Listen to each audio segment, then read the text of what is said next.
कभी कभी जीवन की राहें हमें ऐसे मोड़ पर ले जाती हैं जहां कल्पना और वास्तविकता की सीमाएं धुंधली हो जाती हैं। यह कहानी ऐसी ही एक लड़की की है जिसका नाम था आरुषि। आरुषि एक उत्साही वाइल्ड लाइफ फोटोग्राफर थी जो जंगलों की रहस्यमयी दुनिया में खो जाना पसंद करती थी। कैमरा उसके हाथ में एक जादुई छड़ी की तरह था जो हर पल को अमर बना देता।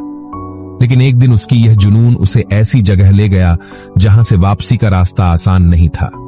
यह सब उस दोपहर शुरू हुआ जब आरुषि एक घने जंगल में घुस गई। वहां की हरियाली, जंगली जानवरों की आवाजें और अनजाने पेड़ों की छांव उसे मोहित कर रही थी। वह एक दुर्लभ पक्षी की तस्वीर लेने के चक्कर में इतनी आगे बढ़ गई कि रास्ता भूल गई। शाम होने लगी थी। आसमान में बादल घिराए और अचानक तेज बारिश शुरू हो गई। पानी की बूंदें इतनी तेज गिर रही थी मानो आसमान फट गया हो। आरुषि के सारे कपड़े भीग गए, उसके बाल चिपक गए और ठंड उसकी हड्डियों तक घुसने लगी। वह कांप रही थी, उसके दांत बज रहे थे। जंगल का हर कोना अब दुश्मन जैसा लग रहा था। बारिश और तेज हो गई। आरुषि ने चारों तरफ नजर दौड़ाई लेकिन कहीं कोई आश्रय नहीं दिखा। ठंड से उसका शरीर शून्य होने लगा। तभी थोड़ी दूर पर उसे एक पुरानी झोपड़ी नजर आई। वह जर्जर लग रही थी लेकिन उस वक्त वह स्वर्ग से कम नहीं थी। आरुषि तेजी से दौड़ी और झोपड़ी के अंदर घुस गई। अंदर का दृश्य और भी उदास था। झोपड़ी खाली थी, सिर्फ एक पुरानी चारपाई पड़ी हुई थी और एक टेबल पर एक धूल भरी बोतल रखी थी। कोई इंसान नहीं, कोई जानवर नहीं, सिर्फ हवा की सनसनाहट और बाहर की बारिश की आवाज। आरुषि ठंड से कांप रही थी। उसके कपड़े पानी से तरबतर थे और हवा की सर्दी उसे बीमार करने पर तुली थी। उसने बोतल पर नजर डाली। वो पुरानी और अजीब लग रही थी, जैसे सदियों से वहां रखी हो। जिज्ञासा ने उसे बोतल उठाने पर मजबूर कर दिया। जैसे ही उसने बोतल को छुआ, वह चमकने लगी। आरुषि को लगा कि शायद यह कोई कीमती चीज है, कोई प्राचीन कलाकृति। उसने बोतल को थोड़ा साफ किया और अचानक बोतल से धुआं निकला।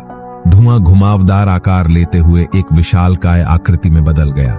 वो एक चिन्ह था, लंबा, शक्तिशाली, आंखें चमकदार और आवाज गूंजदार। आरुषि डर से पीछे हट गई।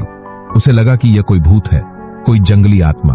उसकी चीख जंगल में गूंज उठी, लेकिन जिन्न ने धीरे से उसका हाथ पकड़ा और उसे शांत किया। जिन्न ने खुद को नक्वाशक समुदाय का जिन्न बताया जो सदियों से बोतल में कैद था। वह किसी भी इंसान की 2 इच्छाएं पूरी कर सकता था, लेकिन तीसरी इच्छा उसे खुद पूरी करनी पड़ती थी। अगर वह इच्छा पूरी ना हुई तो इंसान को अपनी जान गंवानी पड़ती थी। यह एक सौदा था, इच्छाओं के बदले एक कीमत। आरुषि चौंक गई। वह सोचने लगी कि ऐसा कौन सा जिन्न है जो अपनी इच्छा खुद पूरी नहीं कर सकता और एक इंसान की मदद मांगता है। जिन्न ने बताया कि उसकी तीसरी इच्छा उसकी आजादी से जुड़ी है। उसे बोतल से मुक्त होने के लिए इंसान की मदद चाहिए।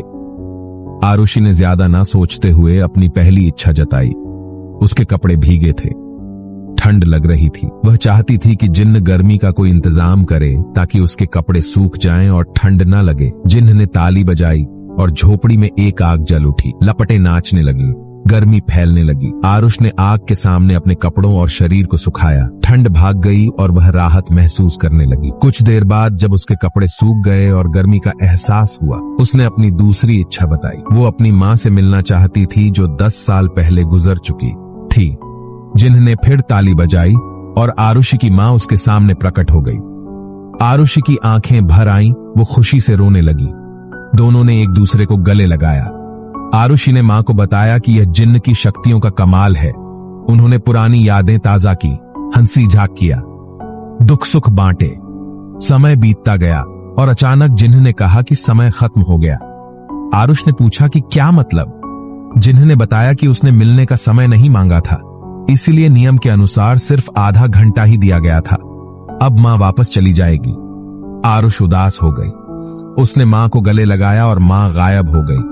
आरुषि अब सतर्क हो गई। उसे लगा कि आगे की इच्छाएं सोच समझकर मांगनी होंगी, लेकिन जिन्न ने उसे याद दिलाया कि उसकी दोनों इच्छाएं पूरी हो चुकी हैं। अब बारी उसकी इच्छा पूरी करने की थी। आरुष ने कहा कि बताओ क्या करना है। जिन्न ने खुलासा किया कि एक नक्वाशक जिन्न तभी आजाद हो सकता है जब कोई इंसान उसके साथ संभोग करे। आरुष स्तब्ध रह गई। यह कैसी इच्छा थी? वह कभी ऐसा नहीं कर सकती। जिन्न ने चेतावनी दी कि अगर ऐसा ना हुआ तो आरुष एक दिन के अंदर मर जाएगी। दोनों की जान बचाने के लिए यह जरूरी था।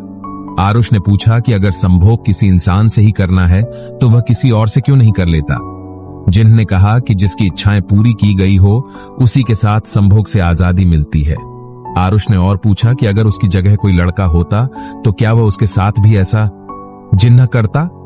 जिन्न ने हाँ कहा क्योंकि उसे सिर्फ आजादी चाहिए, लिंग से कोई फर्क नहीं पड़ता। आरुषि सोचने लगी शायद जिन्न सच कह रहा है। यह हवस नहीं आजादी की चाह है और अब उसकी जिंदगी जिन्न के हाथों में थी। आखिरकार वह सहमत हो गए। पूरी रात वे दोनों संभोग में लिप्त रहे। झोपड़ी की दीवारें उनकी सांसों से गूंज उठीं।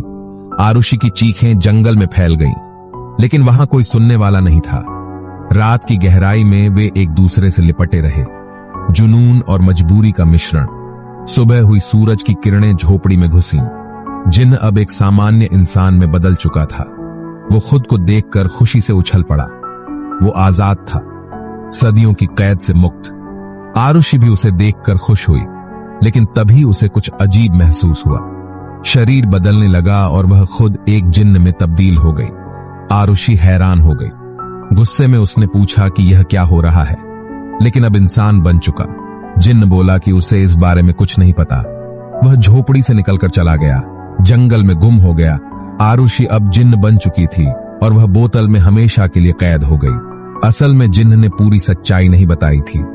जो कोई जिन्न के साथ संभोग करता वह खुद जिन्न बन जाता और पुराना जिन्न इंसान। यह एक धोखा था, आजादी के लिए खेला गया खेल। अब आरुषि तभी आजाद होगी जब कोई उसे बोतल से निकाले और उसकी इच्छा पूरी करे। लेकिन कहानी यहीं खत्म नहीं होती। आरुषि की कैद की शुरुआत थी एक नई जिंदगी की। बोतल में कैद होकर वह सदियों तक इंतजार करती रही।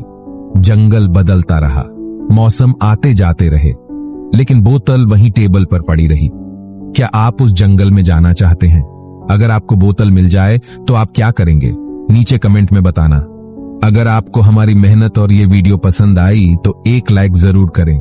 ऐसी और बढ़िया बढ़िया वीडियो देखने के लिए हमारे चैनल को करें सब्सक्राइब और कमेंट में बताइए आपको वीडियो कैसी लगी। मिलते हैं अगली वीडियो में, तब तक के लिए बाय।